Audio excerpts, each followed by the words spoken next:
दो मछलियां और एक मेढक की कहानी। एक बार की बात है, एक तालाब में दो मछलियां और एक मेढक साथ रहा करते थे। एक मछली का नाम सतबुद्धि और दूसरी का नाम सहबुद्धि था। वही मेढक का नाम एक बुद्धि था। मछलियों को अपनी बुद्धि पर बड़ा घमंड था, लेकिन मेढक अपनी बुद्धि पर कभी घमंड नहीं करता था। फिर भी तीनों आपस में बहुत अच्छे दोस्त थे। तीनों इकट्ठे तालाब में एक साथ घूमते और हमेशा साथ साथ रहा करते थे। जब भी कोई समस्या आती तो तीनों साथ मिलकर उससे निपटते थे। एक दिन नदी के किनारे से मछुआरे जा रहे थे। उन्होंने देखा कि तालाब मछलियों से भरा हुआ है। मछुआरों ने कहा, हम कल सुबह यहाँ आएंगे और बहुत सारी मछलियाँ पकड़कर ले जाएंगे। मेढक ने मछुआरों की सारी बातें सुन ली थी। वह तालाब में मौजूद सभी की जान बचाने के लिए अपने दोस्तों के पास गया। उसने सतबुद्धि और सहबुद्धि को मछुआरों की सारी बात बताई।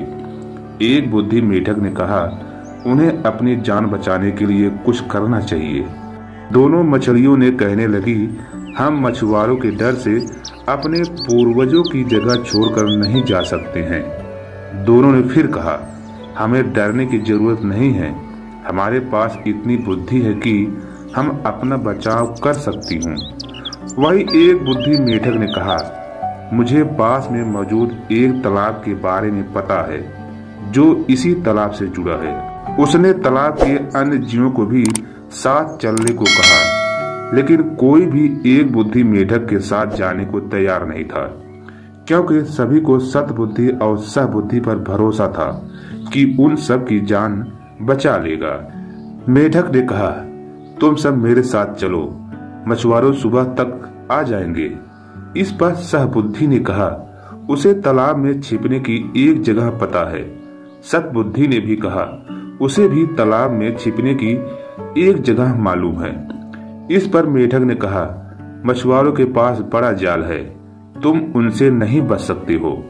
लेकिन मछलियों को अपनी बुद्धि पर बहुत गुमान था। उन्होंने मेढक की एक न सुनी, लेकिन मेढक उसी रात अपनी पत्नी के साथ दूसरे तालाब में चला गया। सतबुद्धि और सहबुद्धि ने एक बुद्धि का मजाक उड़ाया। अब अगली सुबह मछुआरे अपनी जाल लेकर वहां आ पहुंचे। उन्होंने तालाब में जाल डाला।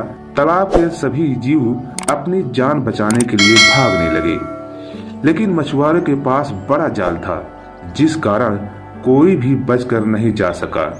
जाल में बहुत सारी मछलियां पकड़ी गई। सतबुद्धि और सहबुद्धि ने भी बहुत बचने की कोशिश की, लेकिन उन्हें भी मछुआरों ने पकड़ लिया। जब उन्हें तालाब से बाहर लाया गया, तब तक दोनों की मौत हो चुकी थी। सतबुद्धि और सहबुद्धि का आकार सबसे बड़ा था, इसलिए मछुआरे ने उन्हें बाहर रखा था। उन्होंने बाकी मछलियों को एक टोकरी में डाला, जबकि सतबुद्धि और सहबुद्धि को कंधे पर उठाकर चल दिए। जब वह दूसरे तालाब के सामने पहुंचे तो एक बुद्धि मेढक की नजर उन दोनों पर पड़ी। उसे अपने मित्रों की यह हालत देखकर बहुत दुख हुआ। उसने अपनी पत्नी से कहा कि काश इन दोनों ने मेरी बात मान ली होती तो आज ये जिंदा होती। इस कहानी का सीख, कभी भी अपनी बुद्धि पर घमंड नहीं करना चाहिए। एक दिन यह घमंड जानलेवा साबित हो सकता है।